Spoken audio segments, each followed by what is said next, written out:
안녕하세요. 사연을 부탁해입니다. 오늘의 사연을 소개하겠습니다. 아들이 사귀던 여자친구 집에 인사를 다녀오자마자 딸이 아들에게 물었습니다. 오빠, 어땠어? 괜찮았어? 괜찮고 말고 할 게 뭐가 있어. 아니, 그러니까 수원이네 집에서 오빠를 마음에 들어 했냐는 말인 거잖아. 혹시 오빠가 마음에 안 든다고 한 거야? 그런 건 아닌데 약간 문제가 생기긴 한 것 같아. 아들이 남편과 제 눈치를 살피고 있었기에 제가 놀란 채 물었습니다. 문제가 생기다니? 그게 무슨 소리야? 사실 수아네 집이 잘 산다는 건 얼핏 알고 있었는데 그동안은 수아가 학교 근처에서 혼자 자취해서 자세히는 몰랐거든요. 그래서 곰곰이 생각해봤더니 자취방도 좀 남다르긴 했던 것 같아요. 근데 오늘 가서 보니까 본관은 진짜 어마어마한 부자예요. 대체 얼마나 부자길래 그래? TV 드라마 보면 정원 딸린 으리으리한 집 있잖아요? 설마 그런 집이란 말이야? 제가 믿어지지 않는다는 표정으로 아들을 빤히 바라봤는데요. 아들이 걱정스레 고개를 끄덕였습니다. 진짜로 그런 으리으리한 집이란 말이야? 집도 2층 집인데 엄청 넓고 진짜 드라마에서나 보던 그런 집이었어요. 살면서 그런 집은 진짜 처음 본 것 같아요. 그럼 그동안 수아가 그런 말은 전혀 안 했던 거야? 아무리 그래도 그런 부잣집 딸이라고 하면 뭔가 티가 났을 거 아니야. 입고 다니는 옷이랑 백도 좋은 거 가지고 다녔다 보니까 집이 좀 사나 보다 그런 생각을 하긴 했지만 그 정도인 줄은 진짜 몰랐어요. 거기다 그 집에 가보니까 수아차가 따로 있는데 엄청 좋은 차더라고요. 근데 혹시나 내가 불편해할까 봐 아무 소리 안 했나 봐요. 그 정도로 부자란 말이야? 전에 수아네 아버지가 회사 다닌다고 그러지 않았어? 근데 월급쟁이가 그런 집을 어떻게 샀다니? 그 집은 할아버지한테 받은 집인가 봐요. 수아네 집이 강남에 땅이 있었다는데 그 덕분에 부자가 됐다고 하더라고요. 강남에 땅이 있을 정도면 부자가 되고도 남긴 했겠네. 저도 모르게 혼자 소리처럼 푸념을 했는데요. 가만히 듣고 있던 딸이 대화에 끼어들었습니다. 그래서 그 부잣집에서 오빠가 마음에 안 든다고 한 거야? 하긴 그런 부잣집이라면 어마어마한 사윗감을 원했을 텐데 많이 실망하긴 했겠네. 네 오빠가 뭐가 어떻다고 그런 소리를 해? 엄마 눈에만 멋져 보이는 거지. 이래봬도 네 오빠가 임용고시까지 합격해서 선생님을 하고 있는데 그 정도면 훌륭한 신랑감이지. 물론 내가 생각해봐도 대단하긴 한데 사실 체육학과를 나와서 체육 선생님을 하고 있는 거잖아. 물론 나도 오빠가 엄청 자랑스럽긴 해. 내 친구들 중에도 우리 집에 놀러 왔다가 오빠 소개해달라고 했던 친구도 있으니까. 거 봐라. 내 아들이라서가 아니라 우리 현우 정도면 1등 신랑감이라니까. 물론 우리 같은 일반인에게는 1등 신랑감이 확실하지. 근데 오빠 말로는 수원이네 집이 어마어마하게 부잣집이라고 했잖아. 그런 집에서 과연 마음에 들어할까? 과도 평범한 과가 아니고 체육학과 나온 거잖아. 우리야 별 상관 안 하지만 다른 사람들 입장에서는 좀 낯설기도 하고 그럴 수도 있다는 거지. 거기다 수언니는 공대를 나왔으니까 더 그러지 않겠어? 딸이 현 상황에 대해 생생히 설명을 해줬는데요. 그런 딸의 말을 듣다 보니 납득이 되었기에 제가 조용히 입을 뗐어요. 그래서 네가 마음에 안 든다고 한 거야? 아니요. 체육학과 나와서 체육교사 하고 있다고 하니까 오히려 엄청 반겼는걸요? 봐봐. 체육학과 나와서 임용고시 합격하는 것도 결코 쉬운 일이 아니라니까. 그니까 그 집에서도 한눈에 알아본 거지. 거기다 정년이 보장되니까 직업도 괜찮은 거지. 제가 들뜬 목소리로 보란 듯이 딸을 바라보며 말을 했는데요. 순간 아들이 고개를 갸우뚱거리며 다시 입을 뗐어요. 근데 수아네 할머님 질문이 좀 특이해서 오는 데는 좀 이상하긴 했어요. 무슨 질문을 했는데 그래? 오늘 가서 보니까 수아네 집은 우리가 알던 그런 집이 아니었어요. 진짜 찐 부잣집이었다니까요. 근데 그런 집에서 제가 체육학과를 나왔다고 하니까 엄청 반겨서 그때부터 조금씩 이상하다는 생각이 들었거든요. 오히려 반겼단 말이야? 네, 체육학과 나와서 체육 선생님 하고 있다고 하니까 박수까지 치면서 좋아하더라니까요. 그러게 내가 뭘 하겠어. 그게 다 네 직업이 선생님이라 그런 거라니까. 저도 처음에는 그렇게 생각했는데 대화를 나누면 나눌수록 뭔가 이상한 느낌이 들었어요. 아들이 그날 그 집에서 있었던 이야기를 자세히 말해줬는데요. 아들 말에 의하면 그 집에 들어가자마자 가족 모두 버선발로 뛰어나와 반겨줬다네요. 특히나 예비며느리 할머님이 한박 웃음을 지으며 말했답니다. 키도 크고 몸도 다부진 게 딱 봐도 건장해 보이네. 아주 마음에 들어. 그러게요. 아주 마음에 드네요. 예비며느리 아버지도 얼굴에 웃음을 머금고는 아들을 둘러보고 있더랍니다. 순간 뭔가 조금 이상하다는 생각이 들긴 했지만 가족 모두 반겨주다 보니까 아들도 기분이 나쁘진 않았다네요. 그런데 잠시 후 식사를 하면서부터 대화가 심상치가 않더랍니다.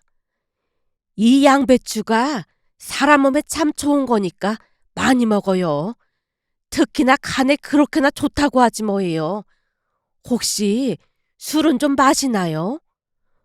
아무래도 거진 매일 운동을 하다 보니까 술을 잘 마시지도 못하고 좋아하지도 않습니다. 아들은 평소 운동을 많이 하는 편으로 술을 즐겨 마시는 편이 아니었기에 대수롭지 않게 말을 했다는데요. 수아네 할머님이 얼굴에 한바구음을 머금고 다시 말을 꺼냈다네요. 그래요? 아주 잘하고 있네. 술이 간에 아주 안 좋거든. 우리는 밥을 할 때도 흰 쌀밥 대신에 잡곡밥을 먹고 있는데 혹시 입맛에 맞나 모르겠네요. 저도 평소에 잡곡밥을 즐겨 먹는 편입니다. 어쩜 다 마음에 드네. 여기 이 브로콜리도 간에 엄청 좋은 음식이니까 많이 먹도록 해요. 식사를 하는 내내 할머님이 아들에게 음식을 권하며 간에 좋은 음식들을 자세히 나열했을 정도였답니다. 하지만 그때까지도 대수롭지 않게 생각을 했던지라 할머님이 주는 음식을 넙죽넙죽 받아 먹었다네요. 그런데 잠시 후 차를 마시던 중 할머님이 진지한 표정으로 물었답니다. 혹시 어디 아픈 곳은 없나요? 할머님, 말씀 낮추셔도 됩니다. 그럴까 그럼? 혹시 전에 어디가 아파서 수술을 한 적이 있었나 궁금하네. 아니요, 그런 적은 없었습니다. 원래부터 건강은 타고났다는 소리를 많이 들었거든요. 가족 모두 건강한 편입니다. 하긴, 딱 보니 그래 보이긴 했어. 아주 건강해 보였다니까. 들어보니 담배도 안 피운다고 하던데 원래부터 안 피운 건가? 아버지도 비흡연자다 보니까 담배를 접할 기회도 없었고 운동을 자주 하다 보니까 담배를 피우면 안 좋아서요. 그렇지. 담배가 건강에 해롭긴 하지. 난 합격이다 합격이야. 아주 마음에 들어. 할머님 말에 예비며느리 부모님도 흐뭇한 표정으로 고개를 끄덕였답니다. 그렇게 아들이 있었던 일에 대해 자세히 말을 하고 있었는데요. 딸이 사색이 되어 입을 뗐습니다. 진짜 뭔가 이상하긴 하네. 뭐가 이상하다는 거야? 자꾸만 건강이 괜찮은지 물어보고 거기다 간에 집착을 하는 것 같아 보이잖아. 그렇지 않고서야 평범한 사람들이 간에 좋은 음식이라는 둥 그런 얘기를 하진 않겠지. 그래서 넌 무슨 말을 하고 싶은 건데? 나도 이런 말 하기 좀 그렇긴 한데 뭔가 이상한 건 확실한 것 같아. 사실 그런 부잣집에서 오빠가 마음에 들었다는 것도 좀 이상하고 말이야. 그니까 네가 하고 싶은 말이 뭐냐고. 답답한 마음에 딸을 재촉하자 딸이 기가 막힌 말을 꺼냈습니다. 이게 예전부터 TV에도 많이 나오고 그랬던 건데 건강한 사이를 들여서 간이식을 받게 하려고 하는 거 아니냐는 거지. 근데 그 집 식구들 다들 건강해 보이던데. 아들이 말도 안 된다는 표정으로 딸을 빤히 바라보자 딸이 계속 말을 이어갔습니다. 그 사람들한테 어떤 사연이 있는지는 아무도 모르는 거고 근데 내내 간에 좋은 음식이라고 하질 않나. 거기다 체육학과 나왔다고 하니까 엄청 좋아했다며. 아무리 생각해봐도 뭔가 찜찜한 것 같아. 아니야. 그건 아닐 거야. 아들이 손사래를 치고 있었는데요. 문득 예전에 들었던 사연 방송이 생각이 났습니다. 전에 사연 방송을 듣다 보니까 그 액된 그런 걸 하려고 건강한 사이를 보는 경우도 있다고 하던데 진짜 그런 거 아니야? 거봐, 엄마도 좀 이상하다는 생각이 들잖아. 이런 경우 대부분은 간이 욕심이 나서 그렇거나 엄마 말처럼 액땜인가 뭔가 하려고 그러는 거라니까. 세상에나, 진짜 그런 거면 어떡한다니? 제가 기겁을 한 채 가족들을 둘러봤는데요. 남편이 어이없다는 듯 피식 웃었습니다. 요즘 세상이 어떤 세상인데 그런 소리를 하고 있어. 그리고 그런 부잣집에서 뭐가 부족해서 사위를 데려다가 그런 짓을 하겠어. 그렇지 않고서야 왜 간에 그렇게 집착을 하겠어. 내가 볼 때는 뭔가 꿍꿍이가 있는 게 분명하다니까. 오빠, 내 생각도 마찬가지야. 그러니까 수아 언니랑 당장 헤어질 생각해. 오빠 그러다가 골로 갈 수도 있어. 전에 어떤 영상 보니까 부잣집에서 아픈 딸을 위해서 사위를 데려다가 액땜하고는 물건 버리듯이 버려버리더라니까. 결국 그 남자 얼마 못 살고 죽었잖아. 그것뿐만인 줄 알아? 어떤 남자는 결혼할 여자 엄마한테 간이시게 줬다가 잘못해서 그 남자도 결국 죽었다고 했단 말이야. 아무리 부잣집이라고 해도 난 이 결혼 반대야. 딸 입에서 죽음이라는 단어까지 나왔고 결국 아들도 잔뜩 겁을 먹은 듯한 표정이었습니다.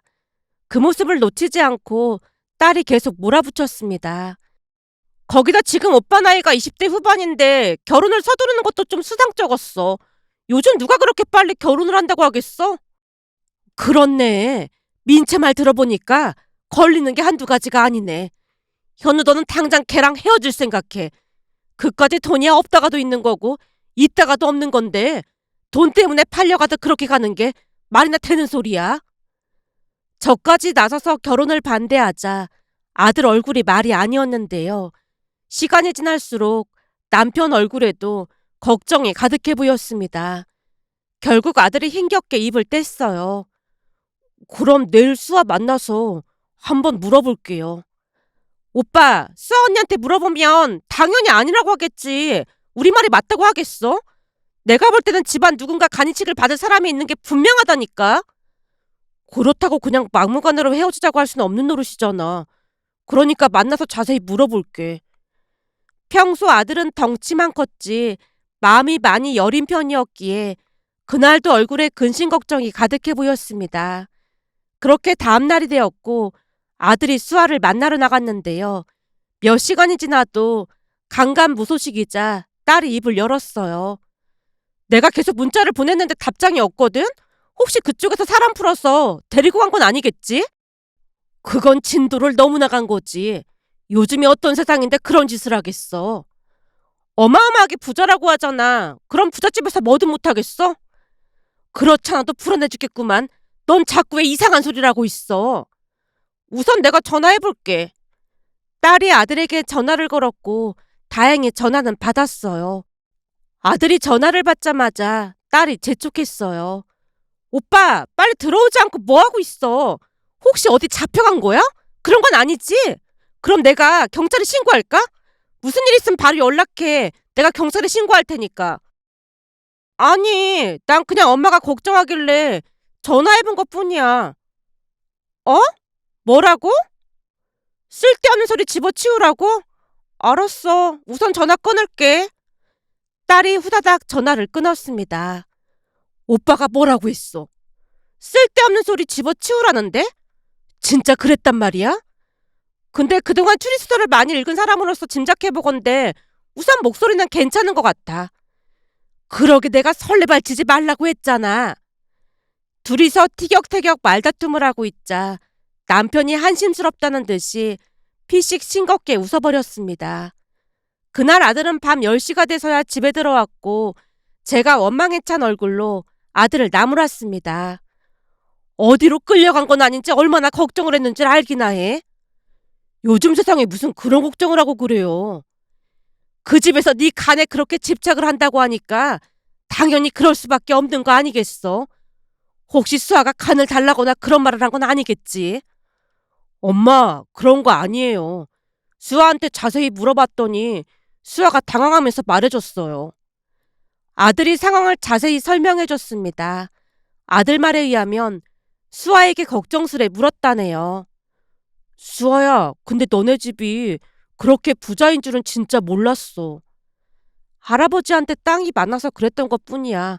그래서 굳이 말을 안 꺼냈던 게 우리 집이 부자라고 하면 처음에는 부럽다고 하다가 나중에는 막 이간질도 시키고 시기 질투도 하고 그래서 굳이 말 안 했던 것뿐이야. 미리 말 못해서 미안해. 아니야. 미안할 건 없는데 좀 놀랐다는 거지. 그리고 말이야. 사실 우리 집에서 조금 걱정을 하고 있거든. 뭘 걱정한다는 거야? 그게 그러니까 너네 집처럼 부잣집에서 나같이 평범한 사람이랑 결혼을 시킨다는 게 말이나 되는 소리냐고 하시면서 엄마가 좀 걱정을 하시더라고. 아들이 어렵게 말을 꺼냈다는데요. 수아가 믿어지지 않는 이야기를 했다네요. 우리 집이 부자긴 한데 단 한 가지 문제가 있는데 말이야. 문제라니? 무슨 문제가 있다는 거야? 아들이 침을 꼴깍 삼키며 잔뜩 긴장한 채 수아를 바라봤다네요. 우리 가족은 돈이 좀 있다 보니까 돈 걱정은 안 하고 살고 있거든. 대신에 건강에 엄청 집착하는 편인데 말이야. 사실은 할아버지가 삼형제셨는데 우리 할아버지뿐만 아니라 작은 할아버지 두 분도 간 때문에 엄청 고생하셨거든. 간이 안 좋으셨던 거야? 어, 처음에는 우리 할아버지 간이 안 좋아서 둘째 할아버지가 우리 할아버지한테 간이식을 해주셨는데 얼마 뒤에는 둘째 할아버지도 간이 안 좋아지셔서 셋째 할아버지가 간이식을 해주셨거든. 그럼 설마 나중에는 셋째 할아버지도 간이 안 좋아지신 거야? 어, 그러다 보니까 셋째 할아버지도 간이식을 받긴 하셨는데 처음에는 이식이 잘 됐다고 했지만 끝내 돌아가셨거든. 그러다 보니 우리 할아버지랑 둘째 할아버지 죄책감이 어마어마하셨어. 그렇게 셋째 할아버지가 돌아가신 뒤 죄책감 때문이었는지 두 분도 몇 년 만에 돌아가셨고 말이야. 그랬으니 할머니 충격이 얼마나 크셨겠어. 그때 할머니는 건강에 엄청 집착을 하게 되셨고 음식뿐만 아니라 가족 모두 정기적으로 건강검진도 받게 하셨어. 그래서 내 건강에 대해 많이 물어보셨던 거구나. 그렇지. 건강한 유전자를 가진 사람이 들어오길 바라시는 것 같았어. 워낙 건강에 대한 교육을 받고 자랐다 보니 현우 씨를 처음 보자마자 그 건강함에 한눈에 반했던 것 같아. 우리 할머니가 늘 말씀하셨거든. 건강을 잃으면 돈도 다 필요 없는 거라고. 근데 나는 간이 아주 건강하니까 아무 걱정할 필요 없어. 나뿐만 아니라 우리 가족 모두 엄청 건강해. 수아가 어색하게 웃음을 지었다네요. 그리고 그제서야 이해가 되었기에 아들도 따라서 웃고 말았답니다. 그날 있었던 이야기를 말하던 아들이 걱정하지 말라는 듯 당부했어요. 암튼 수아 말 들으니까 이해가 되더라고요. 그러니까 세 분 다 간 때문에 돌아가셨단 말이야? 따지고 보면 그런 거나 마찬가지죠. 그래서 온 가족이 음식도 간에 좋은 음식만 먹으면서 건강관리에 엄청 신경을 쓴다나 봐요. 그러다 보니 사익감으로 건강한 사람이 들어오길 바랐고요.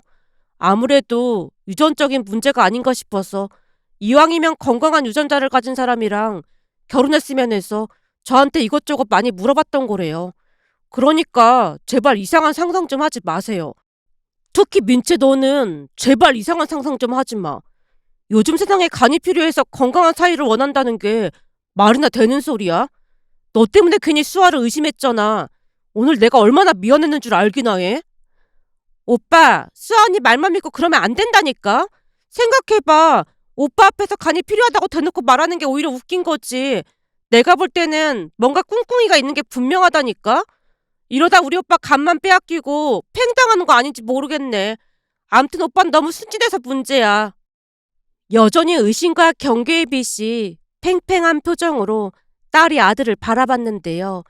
무슨 말을 듣고 온 것인지 아들은 예비 며느리를 철석같이 믿고 있었습니다. 수아는 절대 거짓말할 사람 아니니까 괜히 모함하고 그러지 마. 내가 방금 전에도 말했잖아. 할아버지 삼형제가 전부 간 때문에 돌아가셨다고. 그러다 보니까 건강 여부를 확인한 것뿐이니까 이제 그 얘기는 그만했으면 좋겠어요. 아들이 쐐기를 박듯 말을 하고는 방으로 들어가 버렸습니다. 하지만 엄마 된 입장으로 여전히 걱정이 될 수밖에 없었는데요. 물론 딸이 말이 안 되는 소리를 한다는 것을 잘 알고는 있었지만 여전히 마음이 영 찜찜할 수밖에 없었고 내내 걱정스런 마음으로 하루하루를 보내고 있었어요. 그러던 어느 날은 아들이 먼저 말을 꺼냈습니다. 엄마, 이번 주 토요일 날 시간 괜찮으세요? 이번 주 토요일 날은 왜? 그게 수아가 엄마를 좀 뵙고 싶다고 해서요. 수아가 나를 왜 만나자고 하는 거야? 엄마가 여전히 오해하고 있는 것 같다고 하니까 직접 만나 뵙고 말씀드리고 싶다고 해서요. 어차피 수아도 우리 집에 인사드리러 와야 하잖아요. 그래서 겸사겸사 집에 온다고 해서요. 그럼 그러던지. 근데 음식은 간에 좋은 음식들로 준비해야겠지. 아니, 꼭 그럴 필요는 없을 것 같아요. 간에 집착을 한다고 하는데 그럴 수야 없는 거 아니겠어? 굳이 뼈 있는 말로 긁어부스럼을 만들고 싶진 않았지만 그때쯤은 간 때문에 너무나 스트레스를 받다 보니 저도 모르게 그 말이 튀어나오고 말았습니다. 그런 제 말에 아들이 심란한 표정으로 한숨을 내쉬었고요. 그런데 다음날 아들이 다시 말을 꺼냈습니다. 엄마, 수아가 그냥 밖에서 만나자고 하는데 괜찮을까요? 왜? 내가 간에 좋은 음식을 못할까봐 그런 거래? 그 간 얘기는 그만 좀 하시면 안 돼요? 내가 얼마나 찜찜하면 이러겠어. 그래서 수아가 밖에서 만나자고 하는 거예요. 밖에서 만나면 뭐가 달라진다고 그래? 암튼 밖에서 만날 거니까 음식할 필요 없어요. 아들이 급히 말을 하고는 방으로 들어가 버렸습니다. 그렇게 시간이 지나 예비 며느리를 만나기로 한 날이 되었고 가족 모두 아들이 예약했다던 한정식 집으로 갔는데요. 룸으로 들어갔다가 놀라서 기절할 뻔했습니다. 그 자리에 수아만 있었던 것이 아니라 수아네 할머님도 그곳에 계셨기에 당황할 수밖에 없었거든요. 순간 별의별 생각이 다 나기 시작했기에 저도 모르게 미간을 찌푸렸는데요. 수아네 할머님이 예의를 갖춰 먼저 인사를 했습니다. 제가 말도 없이 나와서 많이 놀라셨죠? 아, 예, 조금 놀랐습니다. 인사부터 드리겠습니다. 저는 수아 할미 되는 사람입니다. 아, 예. 순간 그 상황이 어찌된 것인지 머리를 굴리고 있었는데요. 수아네 엄마도 아니고 할머니가 나오셨기에 아무리 생각해봐도 머릿속이 정돈되지 않았습니다. 결국 남편과 제가 얼굴을 마주보며 눈짓으로 대화를 하고 있던 순간 수아 할머님이 다시 입을 뗐습니다. 우리 수아한테 들어보니까 예비사돈 두 분께서 오해를 하신다는 말에 이렇게 제가 직접 찾아왔습니다. 아무래도 제가 찾아뵙는 게 나을 것 같아서요. 아, 네. 아무래도 제가 간에 대해 말을 많이 하다 보니까 오해를 하신 모양인데 우리 집안에 간이 안 좋은 사람이 한 사람 있긴 합니다만. 예? 그럼 진짜로 간 때문에 우리 아들을 골랐다는 겁니까? 저도 모르게 목소리가 높아지고 말았는데요. 할머님이 진정하라는 듯 급히 대답했습니다. 아닙니다. 그런 게 아니라 사실 둘째 아들이 딸만 둘을 낳았습니다. 그 두 손녀 중에 첫째 손녀가 3년 전에 결혼을 했어요. 그런데 우리 집안이 간의 저주라도 받은 것인지 그렇게나 조심하고 또 조심했는데 이 간 때문에 또다시 문제가 일어날 줄 누가 알았겠습니까? 둘째 아들네 손녀가 결혼하고 2년쯤이 지났을까요? 손주 사이가 건강이 이상해서 병원에 가봤더니 간경화가 심해져서 간이식을 받아야 한다고 하는 겁니다. 그 손주 사이도 참 건강해 보여서 다행이다 싶었는데 우리 입장에서는 청천벽력과도 같은 일이었답니다. 하지만 빨리 손을 써야 했기에 손녀가 이식을 한다 만다 하면서 검사를 받고 난리도 아니었지요. 할머님이 조용히 물을 한 모금 마셨는데요. 그동안의 일들이 스쳐 지나갔던 것인지 곧 힘겹게 다시 말을 이어가셨어요. 하지만 손녀는 임신도 해야 하고 하다 보니까 영 걱정이 되다 보니까 우리 둘째가 사위를 위해서 간이식을 해주겠다고 했습니다. 아니, 사위 쪽에도 가족이 있는데 왜 굳이 그런 선택을 하신 걸까요? 손주 사위 아버지는 오래전에 돌아가셨고 어머니는 당뇨 때문에 몸이 좀 안 좋았거든요. 거기다 형제도 없었고요. 그랬으니 손주 사이 가족들이 해줄 형편이 못 됐어요. 그런데 그 이식이라는 것도 맞아야 하는 거 아닌가요? 저도 자세히는 모르지만 다행히 둘이 이식이 가능하다고 해서 우리 둘째 아들이 사위한테 이식을 해줬습니다. 급하게 해야 한다고 해서 마냥 이식을 기다릴 수도 없었고요. 장인이 사위한테 간이식이라니요. 그게 절대로 쉬운 일이 아니었을 텐데 참 대단하시네요. 사위도 가족인데 나 몰라라 할 순 없는 노릇 아니겠습니까? 암튼 그러니까 오해는 하지 말라는 말씀 드리고 싶어서 제가 직접 이렇게 나왔습니다. 한마디로 우리 집에서 간이식을 해주면 해줬지 사위 간을 빼올 생각은 절대 없으니까 걱정하지 마세요. 거기다 워낙 건강관리를 철저히 하다 보니까 다들 아무 이상 없이 잘 지내고 있고요. 다만 현우가 마음에 들었던 건 아주 건강하고 바른 청년이기 때문이었습니다. 그리고 애들을 빨리 결혼시키고 싶었던 이유는 아무래도 빨리 결혼해서 애를 낳으면 좋다고 해서 그런 것뿐입니다. 그러니까 오해는 하지 말아주세요. 수아 할머님 말씀을 들으며 창피한 마음마저 들었기에 우리 가족 모두 고개를 숙이고 말았는데요. 할머님이 거짓말을 하는 것 같아 보이진 않았습니다. 그렇게 할머님과 이런저런 이야기를 나누면서 더욱 안심을 하게 됐고 얼마 뒤 상견례를 한 뒤 아들 며느리는 결혼을 했습니다. 물론 아무런 문제 없이 잘 살고 있답니다. 며칠 전 며느리가 임신을 했다는 말에 양가 가족들이 다 모여서 식사를 했는데요. 할머님이 우리에게 건강검진 결과표를 보여주시며 말을 했습니다. 우리는 때마다 이렇게 건강검진을 하고 있습니다. 이번에는 손주 사이 현우도 건강검진을 같이 했는데 보시는 것처럼 다들 건강하다고 하니까 걱정하지 마세요. 혹시나 걱정하실까봐 직접 보여드리고 싶었습니다. 할머님 말씀에 우리 모두 다시금 얼굴이 시뻘개질 수밖에 없었는데요. 건강검진 결과표를 보면서 이런저런 생각과 함께 문득 이런 일도 있을까 싶어 이렇게 글 남겨봅니다. 오늘의 사연은 여기까지였습니다. 즐겁게 보셨다면 구독, 좋아요 부탁드립니다. 고맙습니다.